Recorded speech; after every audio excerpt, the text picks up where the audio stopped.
Hello guys, എന്തൊക്കെയുണ്ട്? എല്ലാവർക്കും സുഖമാണോ? ഇന്ന് നമുക്കൊരു നോമ്പ് തുറക്കാൻ പോയാലോ? ഞാൻ മാത്രമല്ല, എൻ്റെ ഫ്രണ്ട്സ് എല്ലാവരും ഉണ്ട്. അപ്പോൾ വർക്ക് കഴിഞ്ഞ് നേരെ റൂമിൽ പോയി ഫ്രഷ് ആയതിന് ശേഷമാണ് നമ്മൾ നോമ്പുതുറ ലൊക്കേഷനിലേക്ക് പോയിട്ടുള്ളത്. ഇത് ഞങ്ങളുടെ ഫ്രണ്ട് നിയാസ് ട്രെയിനറായിട്ട് വർക്ക് ചെയ്യുന്ന ജിമ്മിൽ അവർ നടത്തുന്ന പ്രോഗ്രാമാണ്. അതുകൊണ്ട് നമ്മൾ ഫ്രണ്ട്സ് എല്ലാവരും കൂടി അവിടെ പോയി എന്ന് മാത്രം. എന്നോട് പറഞ്ഞ് ഏൽപ്പിച്ചൊന്നല്ല, എന്നാലും ലിയയുടെ വ്ളോഗിൽ വരുന്നതിൽ വളരെ കാലത്തൊരു ആഗ്രഹമായിരുന്നു. നിയാസ് കാരണം ഇപ്പൊ സാധിച്ചു. കാലമായിട്ടുള്ള ആഗ്രഹമായിരുന്നു. കൃതാപ്തനായി. എന്തൊക്കെയാ കിട്ടി? എന്തെടുത്ത് ഞാനിത് ബിരിയാണിത്തെ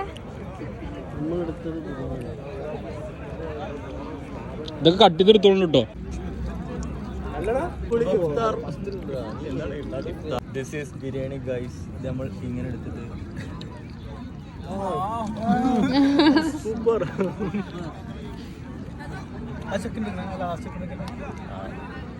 ഒന്ന് സൂം ചെയ്തെടുക്കുക. വധുവിനെ തേടുന്നുണ്ടെന്ന് താഴെയും കൊടുക്കുക.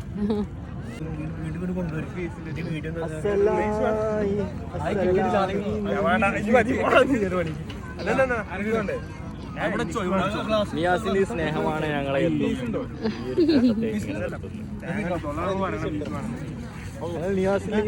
അങ്ങനെ പിന്നെ നിയാസിൻ്റെ സ്നേഹപ്രകടനമൊക്കെ കഴിഞ്ഞ് ഫുഡും കഴിച്ച് നമ്മൾ നേരെ റൂമിൽ പോയി.